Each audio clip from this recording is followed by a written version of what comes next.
कैसे हो आप सब। आशा करता हूं कि आपको ये घर पर जो विद्यालय का अनुभव मिल रहा है आप उसे बहुत एंजॉय कर रहे होंगे और एंजॉयमेंट के साथ साथ आपकी पढ़ाई भी हो रही होगी। आप सभी ने अपना कॉपी और कलम तो ले ही लिया होगा। तो आइए देखते हैं आज के एपिसोड में हम क्या क्या पढ़ेंगे। आज के एपिसोड में हम कक्षा 11 में गणित में त्रिकोणमितीय फलन पढ़ेंगे, यानी ट्रिग्नोमेट्रिक फंक्शंस के बारे में जानेंगे। जीव विज्ञान में प्लांट किंगडम के बारे में पढ़ेंगे।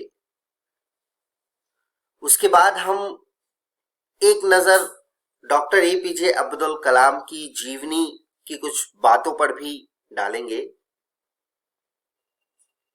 और फिर कक्षा 12 की पढ़ाई शुरू करते हुए गणित में कॉन्टिन्यूटी एंड डिफरेंशिएबिलिटी के बारे में पढ़ेंगे और सबसे आखिरी में पुष्पी पादपों में लैंगिक प्रजनन के बारे में जानेंगे, यानी sexual reproduction in flowering plants. तो चलिए बच्चों, शुरू करते हैं आज के एपिसोड को।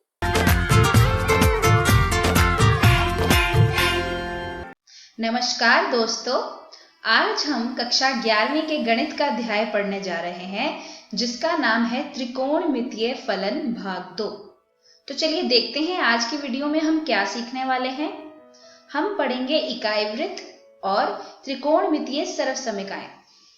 तो चलिए शुरू करते हैं आज के अध्याय को परिचय से। दोस्तों मान लीजिए कि ये एक वृत्त है और उसकी त्रिज्या 1 है। तो इस हिसाब से इस बिंदु के निर्देशांक होंगे 1, 0, यानी x का निर्देशांक होगा 1 और y का निर्देशांक होगा 0। इस बिंदु के निर्देशांक होंगे 0, 1। इस बिंदु के निर्देशांक होंगे -1, 0 और इस बिंदु के निर्देशांक होंगे 0, -1। तो दोस्तों जैसे कि हम जानते हैं इस वृत्त की त्रिज्या का मान 1 है, तो चलिए इसे इस दिए गए वृत्त में प्रदर्शित करते हैं। मान लीजिए इस बिंदु के निर्देशांक होंगे a और b। हमने b को इस तरह से प्रदर्शित किया है और a को इस तरह से, और मान लीजिए ये पॉइंट m है। तो दोस्तों ये त्रिभुज यानी कि OMP एक समकोण त्रिभुज है और समकोण त्रिभुज के कोण का मान है x। तो चलिए अब तक हम जान चुके हैं कि OMP एक समकोण त्रिभुज है और समकोण त्रिभुज के नियम के अनुसार cos x बराबर आधार बटे कर्ण, यानी कि cos x बराबर बेस बाय हाइपोटेन्यूज। इसी तरह sin x बराबर परपेंडिकुलर बाय हाइपोटेन्यूज। अब दोस्तों हम जानते हैं एक समकोण त्रिभुज की अगर बात करें तो उसमें base square plus perpendicular square बराबर हाइपोटेन्यूज स्क्वायर होता है। तो इस समकोण त्रिभुज यानी OPM की बात करें तो हमारे पास ये समीकरण आ जाएगा जो है a² + b² बराबर 1। अब a का मान cos x है और b का मान sin x है, तो ऊपर दिए गए समीकरण में अगर हम यही मान पुट करें तो हमारे पास cos² x + sin² x बराबर 1 आ जाएगा। तो इससे हम ये समझ सकते हैं कि हम किसी भी पॉइंट के निर्देशांक को cos x, sin x से लिख सकते हैं, क्योंकि a का मान cos x है और b का मान sin x है। यहाँ पर x उस कोण का मान है जो उस रेखा पे बना हुआ पॉइंट x एक्सिस के साथ बनाएगा। चलिए बढ़ते हैं हमारे अगले शीर्षक की ओर जिसका नाम है त्रिकोणमितीय फलन। दोस्तों अगर ये x यानी कि ये कोण जो OP रेखा x एक्सिस के साथ बना रही है, अगर इस कोण का मान 0 हो जाए तो b यानी कि निर्देशांक y का वो भी 0 हो जाएगा, क्योंकि b बराबर sin x, और अगर sin में x को हम 0 कर दें तो sin 0 gives 0। इसी तरह से अगर उस कोण का मान π/2 हो यानी 90 डिग्री हो तो sin π/2 बराबर 1 हो जाएगा। अगर हम x के मान को π कर दें तो sin π बराबर 0 होगा, और यदि x का मान 3π/2 हो यानी 270 डिग्री तो sin का मान -1 होगा। और फाइनली अगर x का मान 2 पाई हो तो साइन का मान साइन 2 पाई का मान 0 हो जाएगा। चलिए इसे ग्राफ की हेल्प से समझते हैं। ये हमारे पास साइन x का ग्राफ है। चलिए सबसे पहले इसमें साइन के सभी कोण को दिखाते हैं।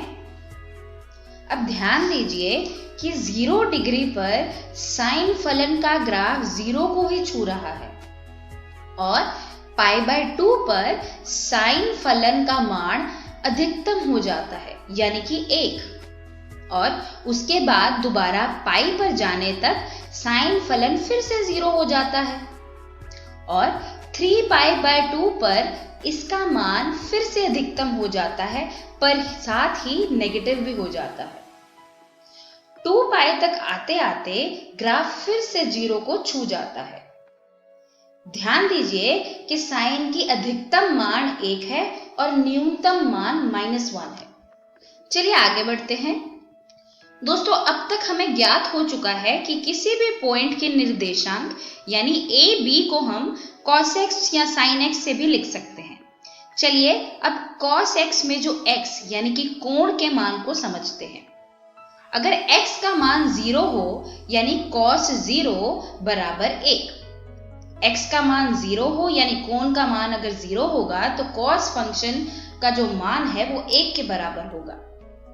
अगर x का मान π/2 हो तो cos π/2 बराबर 0। अगर x का मान π हो तो cos π किसके बराबर होगा? -1 के। अगर x का मान 3π/2 हो तो cos का मान 0 होगा। इसी तरह से अगर x का मान 2π हो तो cos का मान 1 होगा। चलिए इसे भी एक ग्राफ की मदद से समझते हैं। ये हमारे पास cos फलन का ग्राफ है।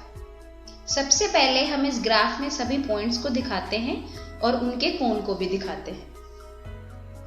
0 डिग्री पर cos फलन का ग्राफ अधिकतम हो जाता है यानी कि 1। π/2 पर cos फलन का मान 0 हो जाता है। उसके बाद दोबारा पाई पर जाने तक cos फलन का ग्राफ यानी cos फलन का मान अधिकतम पर नेगेटिव मान दिखाता है यानी कि -1।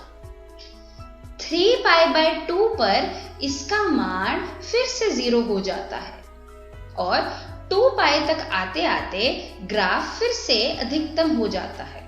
ध्यान दीजिए कि cos के ग्राफ में सबसे अधिकतम मान 1 है और सबसे न्यूनतम मान -1 है जो कि साइन के ग्राफ में भी है।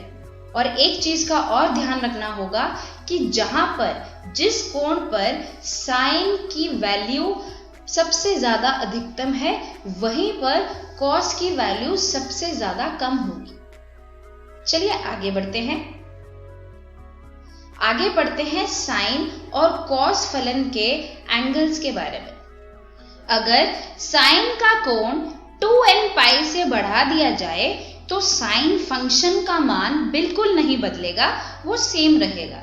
यानी कि sine of 2nπ plus x बराबर साइन x, जहां पर n बिलोंग्स टू इंटीजर यानी कि पूर्ण संख्या। इसी तरह से अगर cos का कोण 2nπ से बढ़ा दिया जाए तो cos फंक्शन का मान भी बिल्कुल नहीं बदलेगा, वो भी सेम रहेगा। और यहाँ पर n पूर्ण संख्या है यानी कि इंटीजर। चलिए ऐसे ही कुछ और फॉर्मूलाज को ज्ञात करते हैं। सबसे पहला फॉर्मूला है साइन x बराबर 0 इफ x बराबर 0 या प्लस माइनस पाई या प्लस माइनस 2π या प्लस माइनस 3π। यानी कि अगर कोण का मान साइन के कोण का मान 0 या प्लस माइनस पाई या प्लस माइनस 2π या सो ऑन इन सब में से कोई हो तो साइन फलन का मान 0 होगा।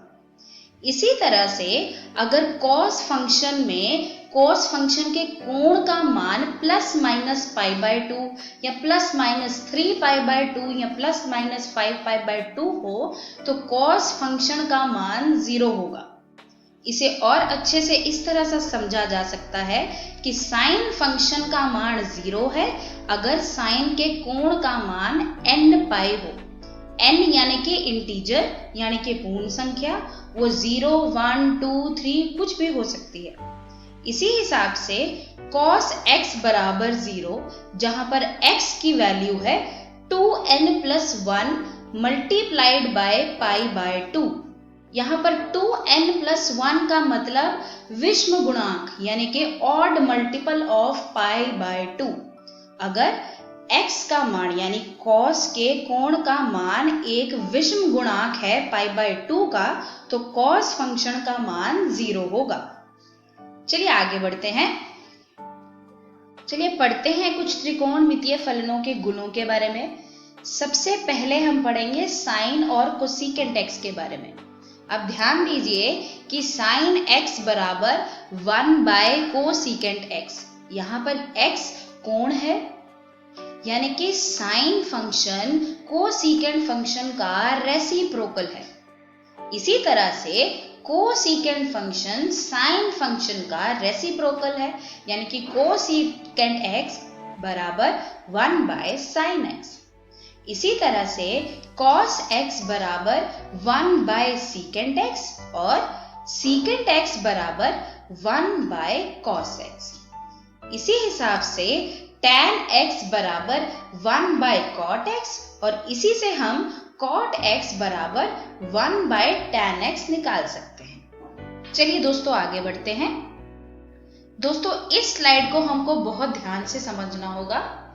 हमने अभी अभी पढ़ा कि कोसेकेंट x बराबर 1/sin x और हमें ये भी पता है कि cot x बराबर cos x/sin x।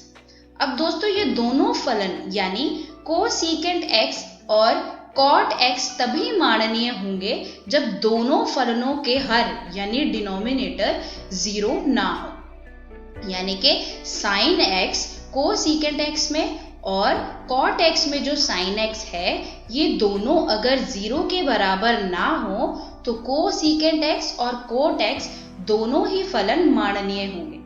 अब sin x कब 0 हो सकता है? जब sin x में कोण का मान n पाई हो। तो इससे हम ये अंदाजा लगा सकते हैं कि कोसेकेंट x और cot x फंक्शन तभी माननीय होंगे जब x की वैल्यू n पाई के बराबर ना हो। चलिए आगे बढ़ते हैं। हमें यह भी पता है कि secant x बराबर 1/cos x और tan x बराबर sin x बटा cos x। तो दोस्तों secant x और tan x भी तभी माननीय होंगे जब इन दोनों फलन के जो डिनोमिनेटर हैं यानी हर हैं वो cos x 0 ना हो। अब cos x 0 कब होगा? जब cos x में कोण का मान 2n+1 पाई बाय 2 हो। अगर x के मान पाई बाय 2 के विषम गुणांक के बराबर है तो secant x और tan x दोनों फंक्शन माननीय नहीं है, और अगर ऐसा नहीं है तो ये दोनों फंक्शन माननीय है। चलिए आगे बढ़ते हैं। आगे हम कुछ त्रिकोणमितीय सर्वसमीकरणों के बारे में पढ़ेंगे। दोस्तों ये समीकरण हमने अपनी सबसे पहली स्लाइड में पढ़ा था, जो है sin square x plus cos square x बराबर 1। अगर हम इस समीकरण को sin स्क्वायर x से भाग कर देंगे तो हमारे पास कुछ इस तरह से समीकरण बन जाएगा, जो है sin स्क्वायर x बटे sin square x plus cos square x बटा sin स्क्वायर x बराबर 1/sin स्क्वायर x। इसको सॉल्व करने के बाद हमारे पास 1 प्लस cot स्क्वायर x बराबर कोसेकेंट स्क्वायर x आ जाएगा। दोस्तों ये एक बहुत ही इंपॉर्टेंट समीकरण है, आप इसको अपनी कॉपी में प्लीज नोट कर लीजिए। चलिए sin square x plus cos square x बराबर 1 वाले समीकरण को यूज करके हम एक और समीकरण बनाते हैं। sin square x plus cos square x बराबर 1।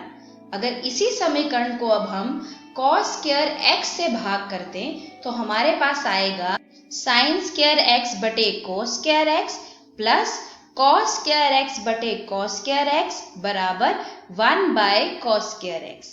अगर इसको हम सॉल्व करेंगे तो हमारे पास एक समीकरण आएगा जो है 1 प्लस टेंजेंट स्क्वायर एक्स बराबर सीकेंट स्क्वायर एक्स। तो दोस्तों आप इन सभी समीकरणों को याद रख लीजिए। चलिए देखते हैं आज की वीडियो में हमने क्या सीखा। हमने पढ़े त्रिकोणमितीय सर्वसमीकाएं और त्रिकोणमितीय फलन के बारे में। हमारी अगली वीडियो में हम त्रिकोणमितीय फलन को जारी रखेंगे और थोड़ी सी इंट्रोडक्शन पढ़ेंगे संदर्भ कोण के बारे में। तब तक के लिए सीखते रहिए।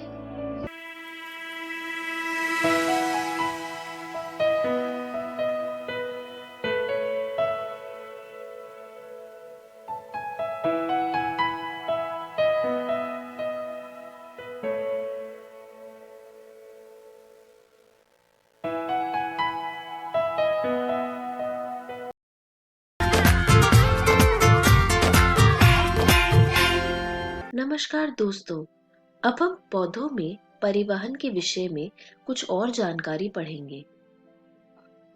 इस वीडियो में हम पढ़ेंगे पादप जल संबंध, जल विभव, परासरण, जीव द्रव्य कुंचन और अंतःशोषण के बारे में।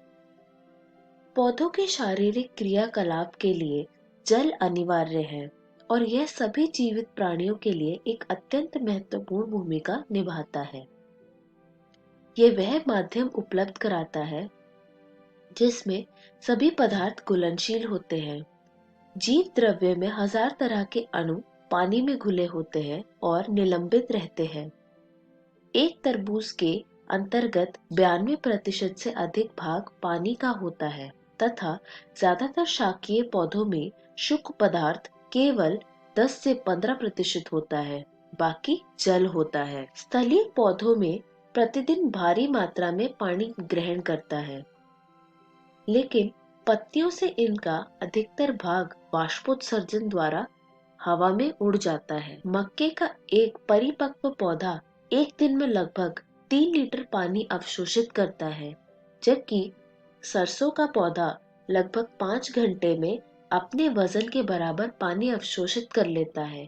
पानी की इस उच्च मात्रा की मांग के कारण यह आश्चर्य नहीं होना चाहिए कि कृषि एवं प्राकृतिक पर्यावरण में पौधों की वृद्धि एवं उत्पादकता को सीमित करने वाला समीकारी कारक प्रायः जल ही होता है। जल विभव। पादप जल संबंध की व्याख्या करने के लिए कुछ विशेष मानक शब्दों की समझ अध्ययन को आसान बना देती है। जल विभव की गति या परिवहन को समझने के लिए आधारभूत धारणा है। विलय विभव या विलय अंतःशक्ति तथा दाब विभव या दाब अंतःशक्ति जल विभव को सुनिश्चित करने वाले दो मुख्य कारक हैं। जल के अणुओं में गतिज ऊर्जा पाई जाती है। द्रव तथा गैस की अवस्था में वे अनियमित गति करते हुए पाए जाते हैं। यह गति तीव्र तथा स्थिर दोनों तरह की हो सकती है। किसी तंत्र में यदि अधिक मात्रा में जल हो तो उसमें गतिज ऊर्जा तथा जल विभव होगा। अतः यह सुनिश्चित है कि शुद्ध जल में सबसे ज्यादा जल विभव होगा। यदि कोई दो अंतर्विष्ट जल तंत्र संपर्क में हो तो पानी के अणु के अनियमित गति के कारण जल के वास्तविक गति की तीव्रता गति ज्यादा ऊर्जा वाले भाग से कम ऊर्जा वाले भाग में होगी। अतः पानी उच्च जल विभव वाले अंतर्विष्ट जल के तंत्र से कम जल विभव वाले तंत्र की ओर पानी जाएगा। पदार्थ की गति की यह प्रक्रिया ऊर्जा के प्रवणता के अनुसार होती है और विसरण कहलाती है। जल विभव को ग्रीक चिन्ह साय से चिन्हित किया गया है और इसे पास्कल जैसी दाब इकाई में व्यक्त किया गया है। परंपरा के अनुसार शुद्ध जल का जल विभव 0 होता है। यदि कुछ विलय शुद्ध जल में घोल दिए जाए तो घोल में मुक्त पानी कम हो जाता है, जल की सांद्रता घट जाती है और जल विभव भी कम हो जाता है। इसीलिए सभी विलयनों में शुद्ध जल की अपेक्षा जल विभव निम्न होता है। इस निम्नता का परिमाण एक विलय के द्रवीकरण के कारण, जिसे विलय विभव कहा जाता है, या साई एस सदैव नकारात्मक होता है। जब विलय के अणु अधिक होते हैं तो साई एस अधिक नकारात्मक होता है। वायुमंडलीय दाब पर विलय या घोल का जल विभव साई एस साई डब्ल्यू के बराबर होता है। परासरण। पौधों की कोशिका झिल्ली या एक कोशिका भित्ति से घिरी होती है। यह कोशिका भित्ति जल एवं विलयन में पदार्थ के लिए मुक्त रूप से पारगम्य होती है, अतः वे परिवहन या गति के लिए बाधक नहीं होती। एक पौधे की कोशिका में प्राय एक केंद्रक रसधानी होता है, जिसका रसधानी युक्त रस कोशिका के विलय विभव में भागीदारी करता है। पादप कोशिका में कोशिका झिल्ली तथा रसधानी की झिल्ली टोनोप्लास्ट दोनों एक कोशिका के भीतर एवं बाहर अणुओं की गति निर्धारित करने के लिए महत्वपूर्ण होते हैं। परासरण विशेष रूप से एक विभेदक अर्ध या पारगम्य झिल्लिका की आर पार जल का विसरण के लिए संदर्भित किया जाता है। परासरण स्वतः ही प्रेरित बल के अनुक्रिया से पैदा होता है। परासरण की दिशा एवं गति दाब प्रवणता एवं सांद्रता प्रवणता पर निर्भर करती है। जल अपने उच्च रासायनिक विभव से निम्न रासायनिक विभव में तब तक संचारित होता है जब तक कि सामान्यता पर न पहुंच जाए। सामान्यता पर दो कक्षों का जल विभव एक समान होना चाहिए। जीव द्रव्य कुंचन। पादप कोशिकाओं में जल की गति प्रति व्यवहार करना उसके आसपास के घोल पर निर्भर करता है। यदि बाहरी घोल कोशिका द्रव्य में परासरण दाब को संतुलित करता है तो हम समपरासरी कहते हैं। यदि बाहरी विलयन कोशिका द्रव्य से अधिक तनुकृत है तो अल्प परासरी कहते हैं, और यदि बाहरी विलयन बहुत अधिक सांद्रयुक्त होता है तो इसे अति परासारी कहते हैं। कोशिकाएं अल्प परासारी घोल में फूलती है और अति परासारी में सिकुड़ती है। जीव द्रव्य कुंचन तब होता है जब कोशिका से पानी बाहर गति कर जाए तथा पादप कोशिका की कोशिका झिल्ली सिकुड़कर कोशिका भित्ति से अलग हो जाए। अंतःशोषण। अंतःशोषण एक विशेष प्रकार का विसरण है। जब ठोस एवं कोलाइड द्वारा पानी को अवशोषित किया जाता है तो इसके कारण इसके आयतन में विशाल रूप से वृद्धि होती है। अंतःशोषण के प्रतिष्ठित उदाहरण में बीज और सूखी लकड़ियां द्वारा जल का अवशोषण है। फूली हुई लकड़ी या काष्ठ के द्वारा पैदा किए गए दाब के प्रयोग आदि मानव द्वारा बड़ी चट्टानों एवं पत्थरों को तोड़ने के लिए किया जाता है। यदि अंतःशोषण के द्वारा दाब नहीं होता तो नवोद्भिद खुली जमीन पर उभरकर नहीं आ पाते, वे संभवतः बाहर आकर स्थापित नहीं हो पाते। अंतःशोषण भी एक प्रकार का विसरण है, क्योंकि जल की गति सांद्रण प्रवणता के अनुसार है। बीज या अन्य ऐसी सामग्रियों में पानी लगभग नहीं के बराबर है, अतः ये आसानी से जल का अवशोषण कर लेते हैं। अवशोषण तथा अंतःशोषण होने वाले द्रव के बीच जल विभव प्रवणता आवश्यक है। इसके अतिरिक्त कोई भी पदार्थ जो किसी भी द्रव को अंतःशोषित करता है, अवशोषण और द्रव के बीच बंधुता होना पहली शर्त है। इस वीडियो में हमने सीखा पादप जल संबंध, जल विभव, परासरण, जीव द्रव्य कुंचन और अंतःशोषण के बारे में। अगली वीडियो में हम पढ़ेंगे लंबी दूरी तक जल का परिवहन, पौधे जल को कैसे अवशोषित करते हैं और पौधों में जल का ऊपर की ओर गमन।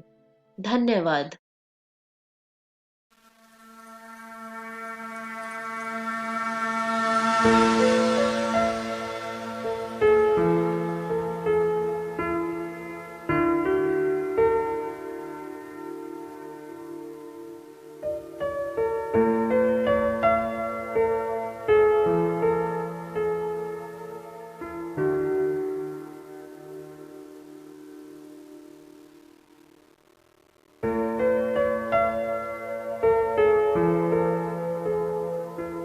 आइए जाने कोरोना वायरस या कोविड-19 से बचाव के लिए हाथ धोने की प्रक्रिया। सबसे पहले हम पानी लेंगे, हाथ को भिगोएंगे, फिर हम साबुन लेके झाग बनाएंगे। झाग बनाने के बाद अच्छे से हाथ धोने के लिए हमारे 8 चरण हैं, जिसमें सबसे पहला चरण दोनों हथेलियों को गोला करते हुए हम रगड़ेंगे।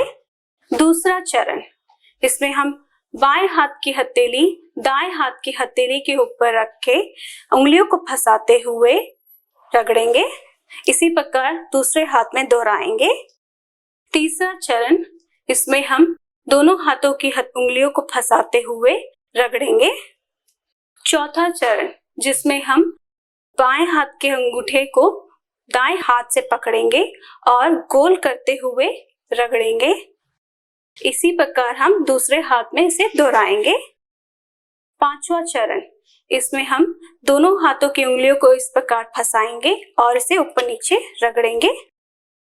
छठा चरण, जिसमें हम हथेली में हम दाएं हाथ की उंगलियों को गोल करते हुए रगड़ेंगे।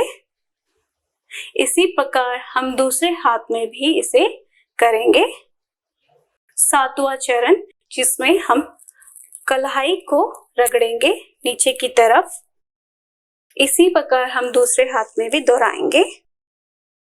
आठवां चरण, हम पानी से साबुन को धोएंगे। यह प्रक्रिया हम 20 सेकंड तक अच्छी तरह से करेंगे। फिर हम किसी साफ टॉवल और टिश्यू से हाथों को पोंछ लेंगे।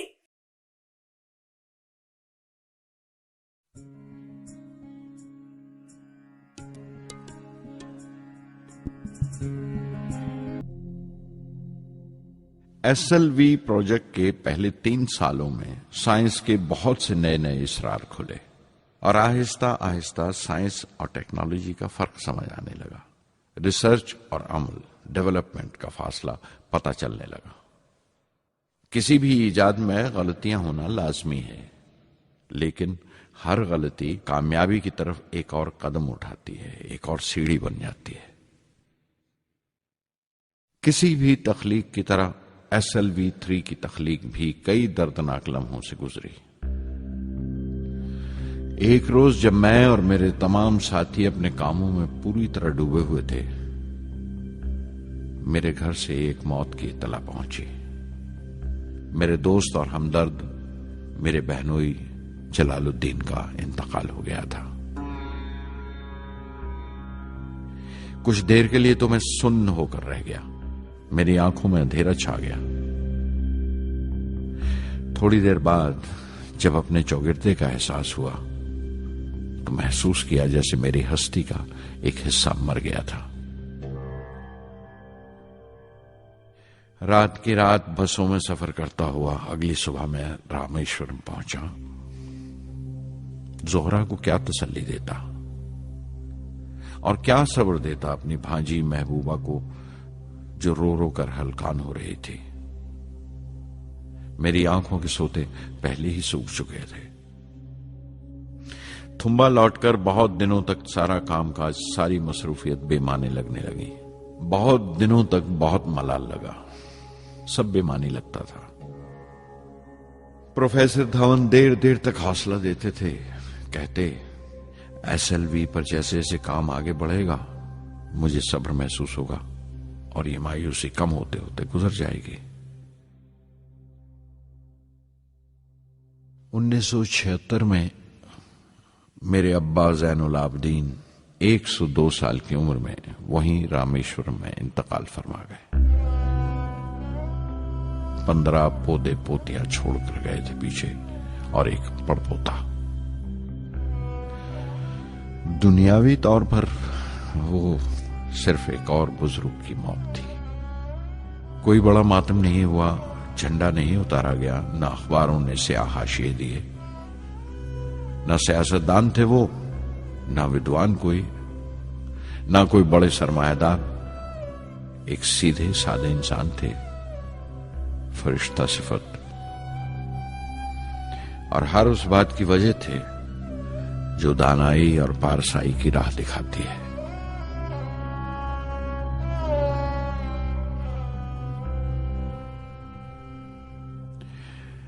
मैं बहुत देर तक अपनी मां के पास बैठा रहा, चुपचाप, और जब उठा थुम्बा लौटने के लिए तो उसने रुंधे गले से दुआएं दी मुझे।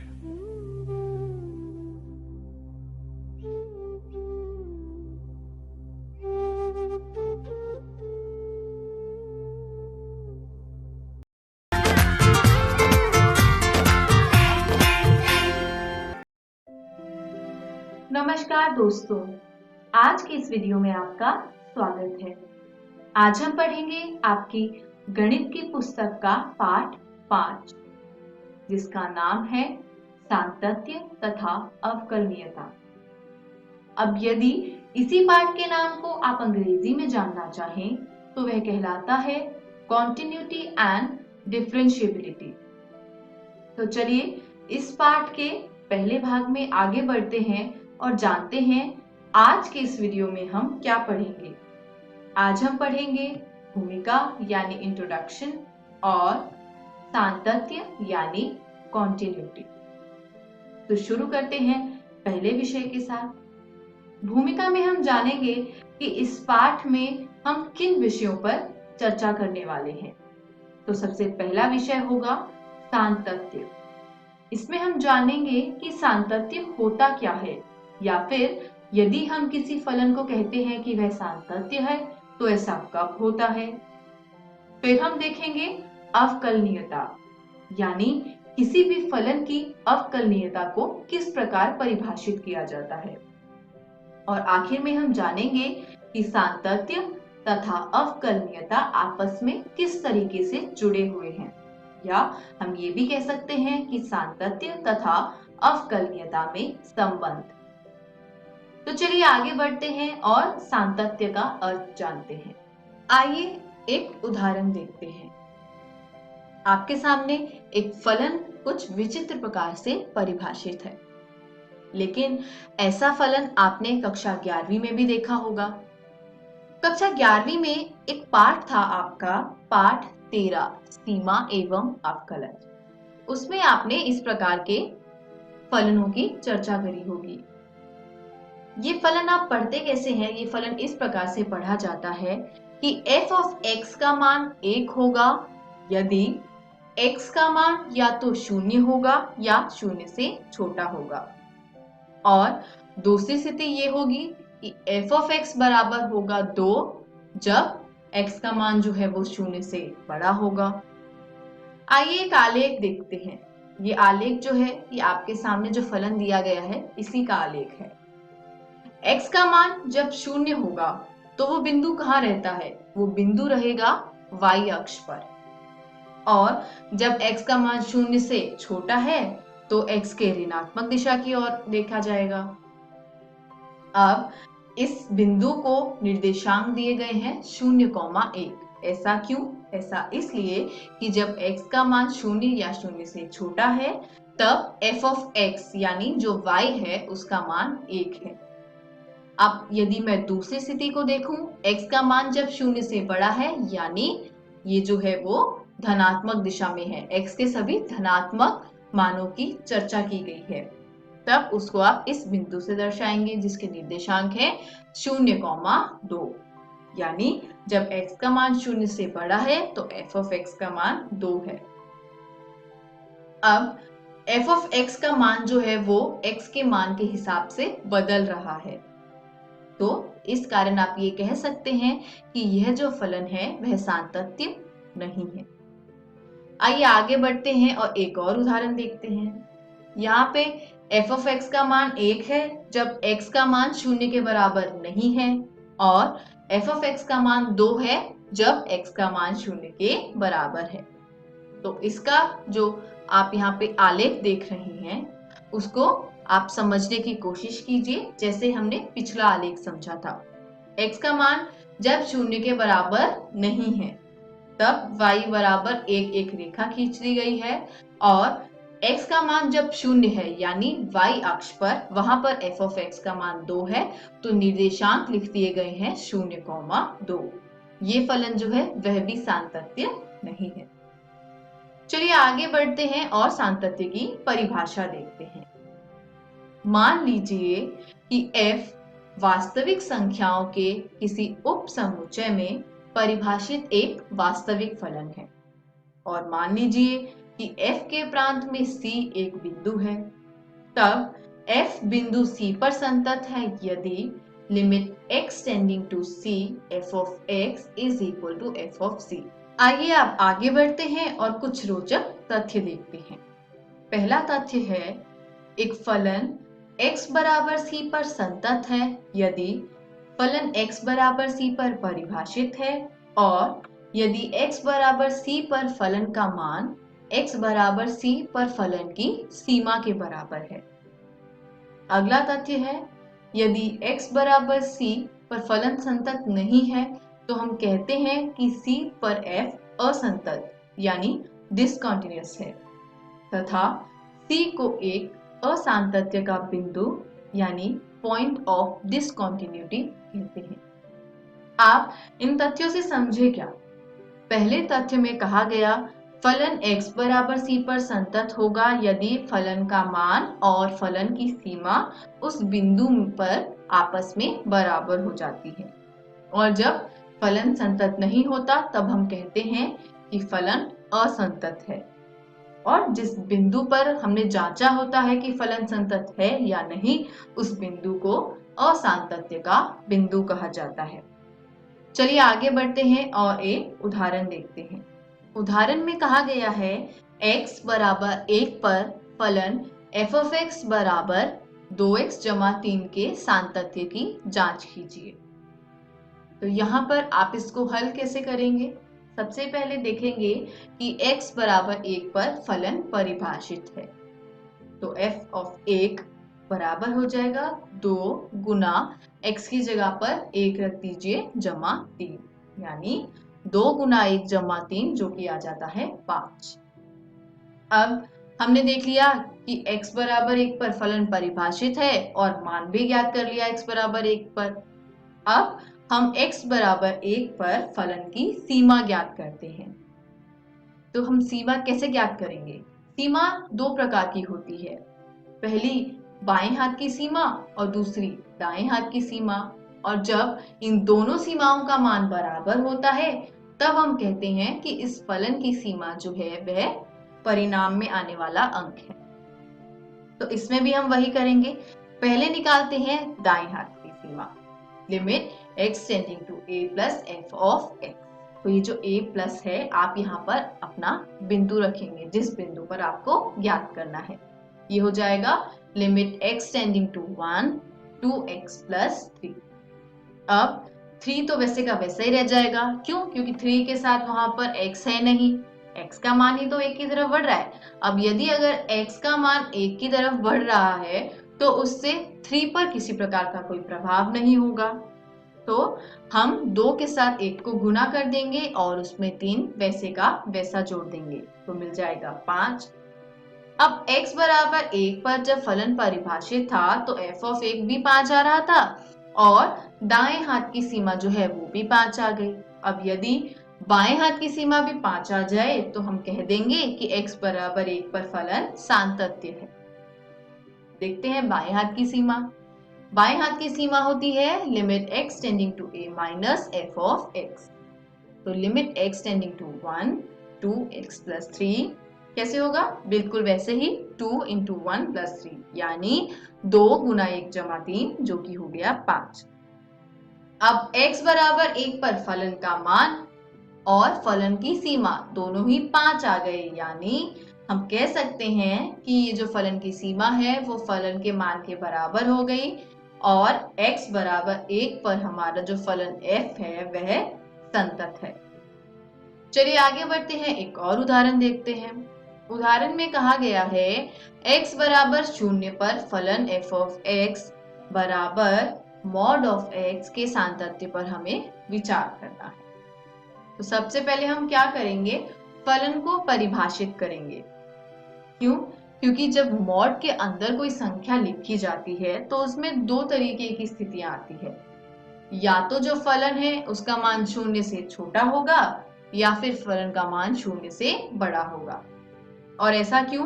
क्योंकि 0 ही एक ऐसा संख्या है या एक ऐसा बिंदु है जो ऋणात्मक संख्याएं और धनात्मक संख्याएं इन दोनों को अलग करता है।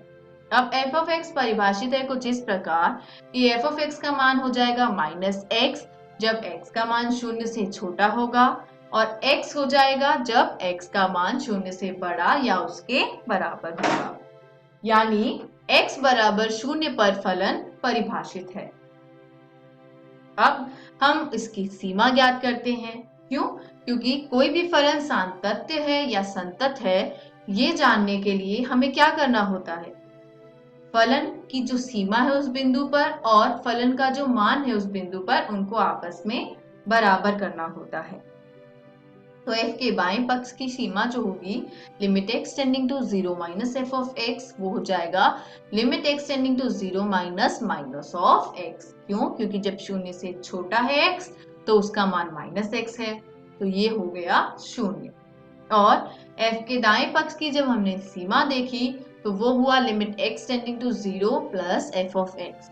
अब x का मान जब 0 से बड़ा है उसके लिए फलन जो है वो x ही था, तो हमने फलन का मान वैसे का वैसा लिख दिया, ये भी 0 हो गया।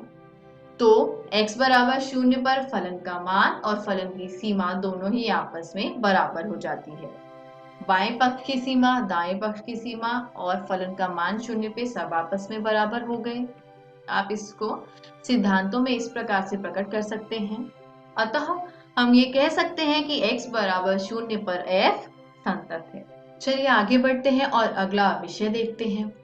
अगले विषय में एक परिभाषा दी गई है और कहा गया है एक वास्तविक फलन f संतत कहलाता है यदि वह f के प्रांत के प्रत्येक बिंदु पर संतत है। यानी f एक ऐसा फलन है जो समृद्ध अंतराल यानी क्लोज इंटरवल। समृद्ध अंतराल एक ऐसा अंतराल होता है जिसमें अंतराल में दिए गए दोनों बिंदु और उनके बीच के सभी बिंदु जो हैं वो आते हैं। तो यदि फलन जो है वो एक समृद्ध अंतराल में परिभाषित है तो limit x tending to a plus f of x is equal to f of a और limit x tending to b minus f of x is equal to f of b। यानी जो अंतराल में शुरू करने वाली संख्या होगी उसके दाएं ओर की सीमा ले लीजिए और जहां पर अंतराल समाप्त हो रहा है वहां के बाएं ओर की सीमा ले लीजिए। उसका मान जो है वो उनके क्रमशः बिंदुओं पर होना चाहिए। इसी के साथ हमारा आज का ये वीडियो समाप्त होता है। आज हमने सीखा भूमिका यानी इंट्रोडक्शन और सातत्य यानी कॉन्टिन्यूटी। तो चलिए आगे बढ़ते हैं और देखते हैं अगली वीडियो में हम क्या पढ़ेंगे। अगली वीडियो में हम जानेंगे संतत फलनों का बीजगणित यानी अलजेब्रा ऑफ कॉन्टिन्यूअस फंक्शंस। घर जाइए, जितना भी पाठ आपको आज पढ़ाया गया है उसको एक बार फिर से देखिए और निरंतर अभ्यास करते रहिए। धन्यवाद।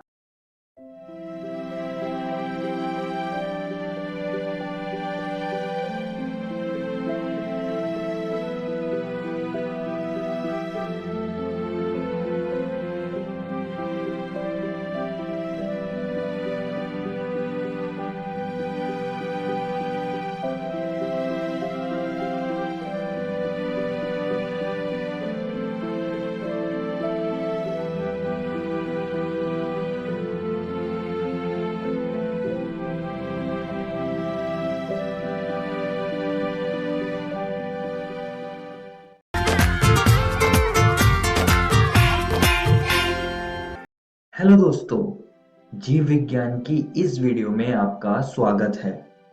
आज भी हम पुष्पी पादपों में लैंगिक प्रजनन को जारी रखेंगे। पिछली वीडियो में हमने स्त्री केसर, बीजांड, भ्रूणकोश और परागण के बारे में चर्चा की थी। इस वीडियो में हम परागण के कारक, बहिप्रजनन युक्तियां और कृत्रिम संकरीकरण को समझेंगे। तो चलिए परागण के कारकों से शुरू करते हैं। अब ये कारक दो प्रकार के होते हैं। पहला है अजीवीय और दूसरा है जीवीय। अब अजीवीय कारक दो होते हैं, वायु और जल। और जीवीय कारक भी दो होते हैं, प्राणी और कीट। अब हम इनको एक एक करके समझेंगे। वायु द्वारा परागण को हम एनिमोफिली भी कहते हैं। इसके लिए परागकण हल्के तथा चिपचिपाहट रहित होने जरूरी हैं। पौधे अक्सर बेहतर अनावृत पुंकेसर से युक्त होते हैं, जैसा कि आप चित्र में देख सकते हैं। पौधे अक्सर वृहद एवं प्रायः पिच वृत्तिकाग्र युक्त होते हैं। इसका उदाहरण है भुट्टा।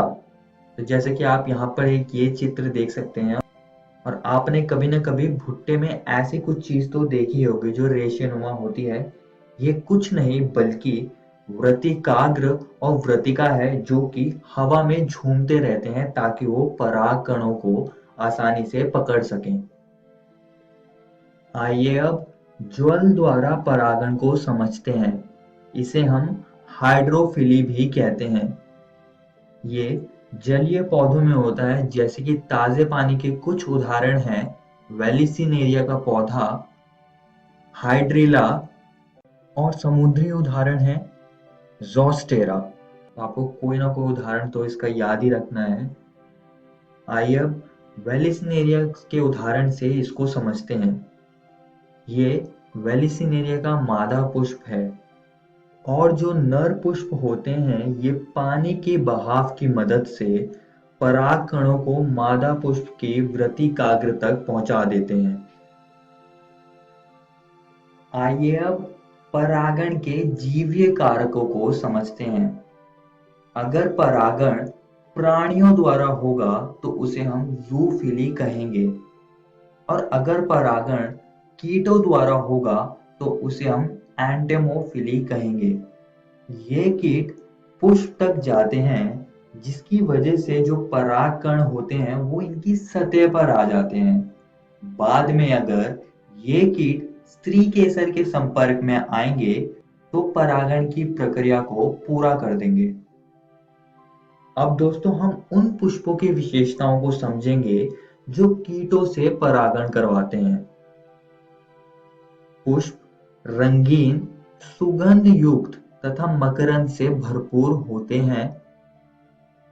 इनके परागकण चिपचिपे होने चाहिए ताकि वो आसानी से कीटों की सतह से चिपक जाएं। ऐसे पुष्पों का एक उदाहरण है युक्का। चलिए अब बहिर्प्रजनन युक्तियों को समझते हैं। आइए अब सबसे पहले समझते हैं कि ये होती क्या है। जो उपकरण या सुविधाएं पौधों के स्वपरागण को हतोत्साहित कर पर परागण को प्रोत्साहित करे, उन्हें बहिर्प्रजनन युक्तियां कहते हैं। ये 3 प्रकार की होती हैं। पहली है एक लिंगीयता, डाइकोगेमी और सेल्फ इनकम्पैटिबिलिटी।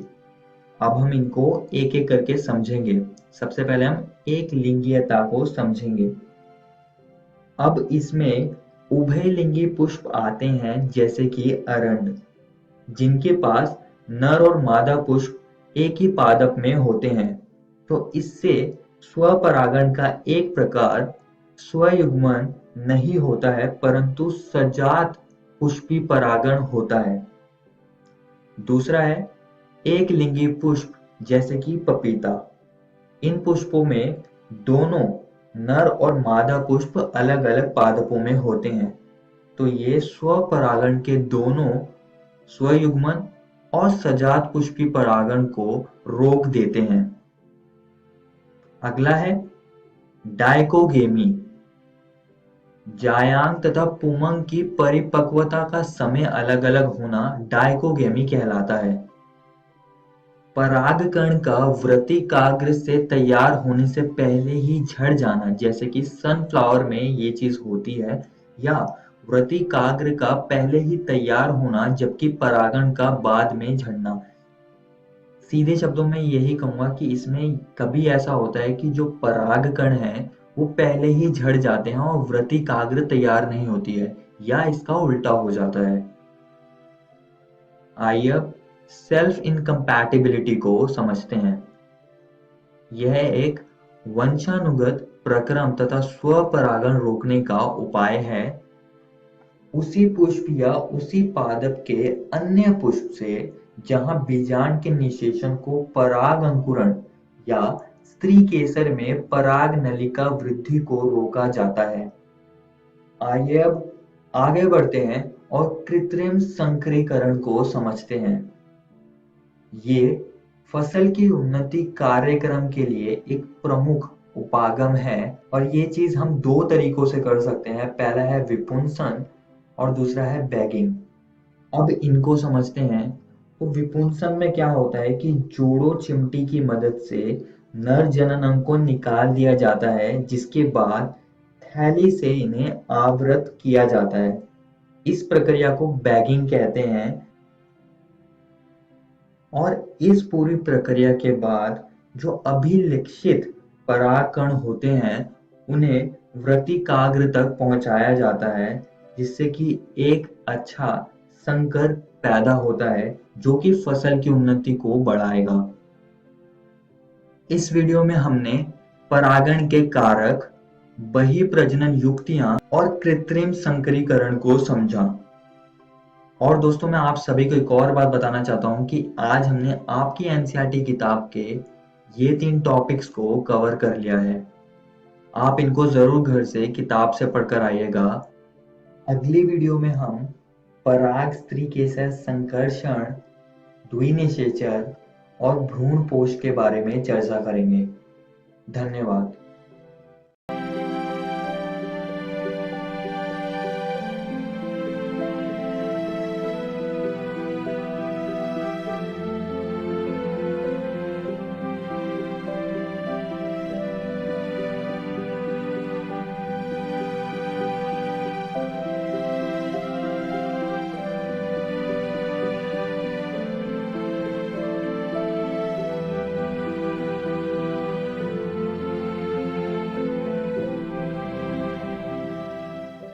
कोरोना वायरस जैसी महामारी से बचाव के लिए देश भर में लॉकडाउन है।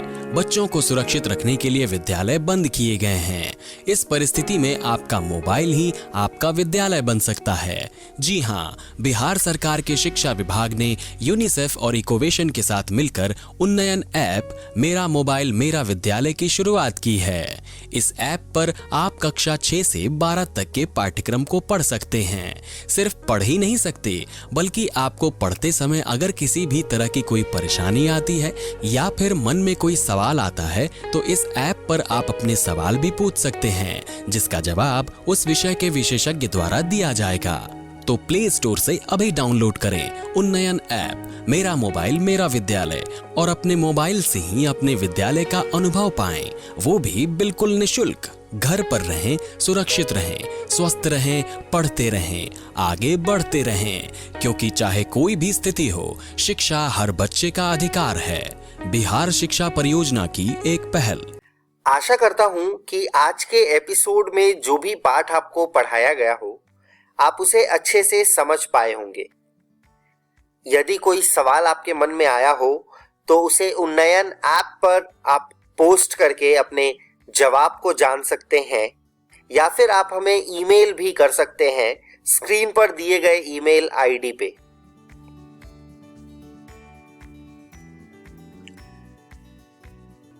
बच्चों, इस एपिसोड का पुनः प्रसारण इसी चैनल पर संध्या 4:05 से 5 बजे तक आएगा।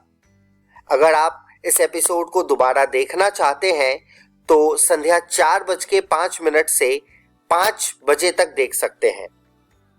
एक आवश्यक सूचना, यह वीडियो बीपीसी की वेबसाइट पर भी उपलब्ध है। वेबसाइट नोट कर लीजिए बच्चों, www.bpc.in। BEPCSSA.in। जब आप इस वेबसाइट पर जाएंगे तो डिजिटल लर्निंग वाले सेक्शन में जाकर आप इस वीडियो को देख सकते हैं। मिलते हैं बच्चों अगले एपिसोड में कुछ और रोचक पाठ के साथ। तब तक के लिए घर में रहिए, सुरक्षित रहिए और पढ़ते रहिए। बाय बाय बच्चों।